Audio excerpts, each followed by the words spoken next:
I just want to say, music and art saved my life.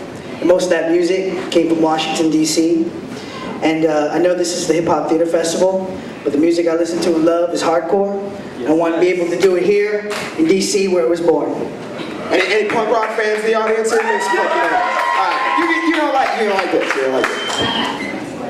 This is dedicated to the memory of hardcore, to the consolation of adolescent decadence, safety pin against an endless midnight of fake IDs and CD dimes. This is dedicated to my 17-year-old self, hiding a box under my belt like a security blanket, to a jury-rigged Walkman that blasted anger management anthems, blaring an abrasive truth to bloodshot ears.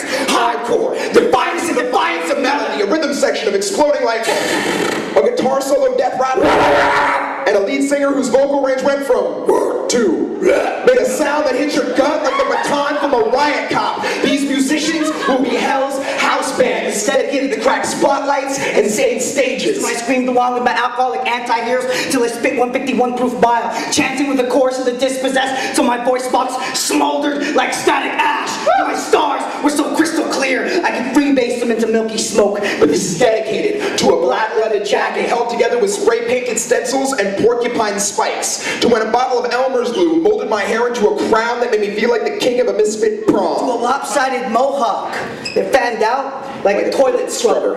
To the brigade of youth, sparring with their dance partners in a swinging circle storm of windmills and roundhouse kicks that made this wallflower bloom into an underdog boxer. But this is dedicated to absent friends who didn't fall out to anything as positive as fatherhood or mortgage payments. To Chris Calderon, who bled to death on Christmas Eve, skull split open from a trash can lid. To Jenny Van Houten, who blew her brains out through a hole in her arm. To Johnny Vin, serving life without parole for 17 stab wounds of the neck of a Nazi who flicked a lit cigarette into the wrong pair of slanted eyes. To Rob DePello, who had a stroke and fell face down into his Bloody Mary. And to the one night that saved my life, when a group of friends with too much time to kill were bored and spun with a ticking gun, looking for a way to defuse it. I declined to a drive-by because a blast from a barrel and a ricochet snap is a hollow echo compared to this music. But this is dedicated to the new guard, to the awkward flock of acne-covered ants. These kids united who refuse to be the target market for major label radars. Who obeyed the cancer of commercialization, burned the velvet rope, and still kill rock stars. This is to graduating to veteran status, becoming the old guy when rat packs of fresh cuts crowd the clubs loud, proud, and obnoxious. And let's not forget about the revolutionaries who still haven't escaped the tyranny of mom's garage.